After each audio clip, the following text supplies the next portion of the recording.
What is up, you horror nerds? It is me, your host once again, Jeremiah Duncan.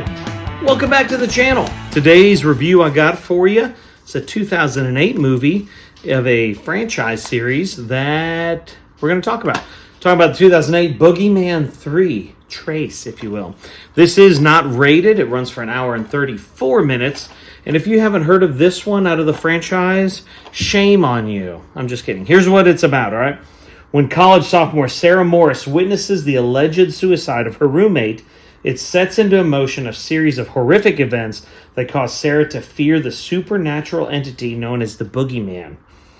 As she tries to convince the rest of her dorm that the Boogeyman does exist, the evil forces grow stronger and her friend begins to pay the price. Now, Sarah must stop this ultimate evil before the entire campus falls prey, because the question isn't whether or not the Boogeyman is going to get them. It's how and when. It chokes me up. So anyway, I was not expecting much out of this movie. I mean, it's the third installment straight to DVD of the Boogeyman franchise. However, this one was pretty good. Like, I actually enjoyed it. Like, it's actually a pretty good movie. It was co-written by Brian, I believe, forgive me, Sieve is his last name. He did the Scream and Teen Wolf TV series. Also by Eric Kripke, who did The Boys as well as Supernatural. So, I mean, you're talking about two powerhouses, of writing, and they did really good.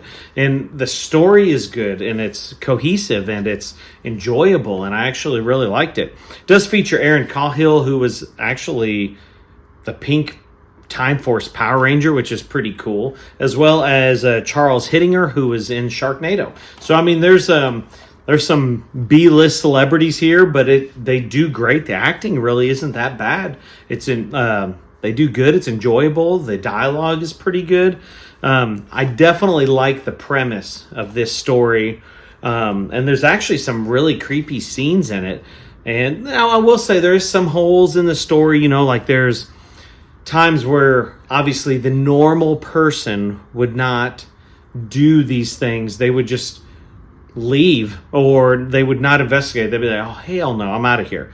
But like typical horror movies, these people do things that no one would ever do because they would just get the hell out of there. So those things at times really annoy me, just because it's like, dude, nobody's going to do that. Why are you doing it? But they do it. And so it does have little holes in the story like that are kind of mildly annoying to me. But with all that being said, it is enjoyable. It's worth the watch. Is it groundbreaking? Absolutely not. Is it one you're going to put in and watch or stream, and you're going to watch it and you're going to be like, that wasn't too bad. It was pretty good. That's what this movie is. I'm giving it a 5 out of 10. Boogeyman 3. 5 out of 10. Worth the watch. Keep it in the collection. It's not worth. I mean, I'd throw it in the collection. It's worth that. If you've seen it, comment below. I'd love to hear your thoughts. Let me know what favorite yours of the Boogeyman series is, and put it below. Appreciate y'all. Stick around. I got more coming to you.